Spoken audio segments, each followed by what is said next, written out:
নরেন্দ্র মোদীর রাজনৈতিক চরিত্রের সঙ্গে চাপের মুখে মাথা নোয়ানো খুব একটা যায় না। বিরোধীদের দাবি উপেক্ষা করা, সিদ্ধান্তে অনড় থাকা এবং মন্ত্রিসভার কোনো সদস্যকে আন্দোলনের মুখে সরিয়ে না দেয়া তার পরিচিত রাজনৈতিক ধরন।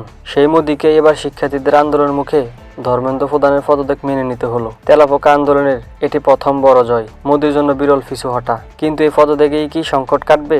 আন্দোলনকারীরা আপাতত তাদের কর্মসূচি প্রত্যাহারের ঘোষণা দিয়েছেন, কিন্তু প্রশ্নপত্র ফাঁস, পরীক্ষা ব্যবস্থার বিশ্বাসযোগ্যতা, বেকারত্ব এবং সরকারের প্রতি তরুণদের আস্থাহীনতার যে গভীর সংকট এই আন্দোলন প্রকাশ করেছে, একজন মন্ত্রীর পদত্যাগে তা দূর হবে কি? ধর্মেন্দ্র প্রধানের পদত্যাগের আগের দিন শুক্রবার যন্ত্রমন্ত্রে দাঁড়িয়ে প্রশ্ন ছিল, মোদী কি শেষ পর্যন্ত তার মন্ত্রীকে রক্ষা করবেন? পরদিনই সেই প্রশ্নের উত্তর মিলেছে। এখন প্রশ্ন আরো বড়, একজন মন্ত্রীকে বিসর্জন দিয়ে মোদী আপাতত আন্দোলন থামাতে পেরেছেন, কিন্তু এই জয় কি তরুণদের বুঝিয়ে দিল সংঘবদ্ধ চাপের মুখে তার সরকারকেও পিছু হটানো যায়? আমরা যারা জাতপাত, ধর্মগোষ্ঠী ও রাজনৈতিক চেতনার ঊর্ধ্বে উঠে আন্তর্জাতিক মঞ্চ, রাষ্ট্রীয় সংকটে ভারতীয়ত্ব বোধে আচ্ছন্ন থাকি, এই সমাবেশে তারা সে পরিচয় পরিচিতির রাজনীতি ভুলে শুধুই ভারতীয় শিক্ষার্থী, লক্ষ্য ও উদ্দেশ্য বিচ্যুতিহীন, সবার একরা শিক্ষামন্ত্রী ধর্মেন্দ্র প্রধানের ইস্তফা, প্রশ্নপত্র ফাঁসের সুবিচার, অত্যাচারীদের শাস্তি, আত্মঘাতী শিক্ষার্থীদের পরিবারগুলোকে অর্থ সহায়তা, শিক্ষানীতির সংস্কার।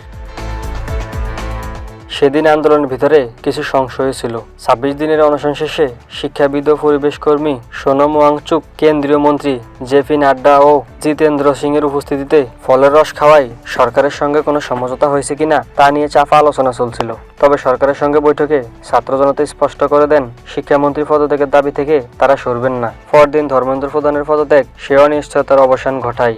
ঘটনাটি একই সঙ্গে আন্দোলনের শক্তি ও ভঙ্গুরতার ইঙ্গিত দেয়। একটি আন্দোলন যত বড় হয়, নেতৃত্ব, সমঝোতা ও রাজনৈতিক প্রভাব নিয়ে সংশয় তত বাড়ে। পরের দিন ধর্মেন্দ্র প্রধানের পদত্যাগ সে অনিশ্চয়তার অবসান ঘটায়, একই সঙ্গে প্রমাণ করে আন্দোলনের চাপ সরকার উপেক্ষা করতে পারেনি।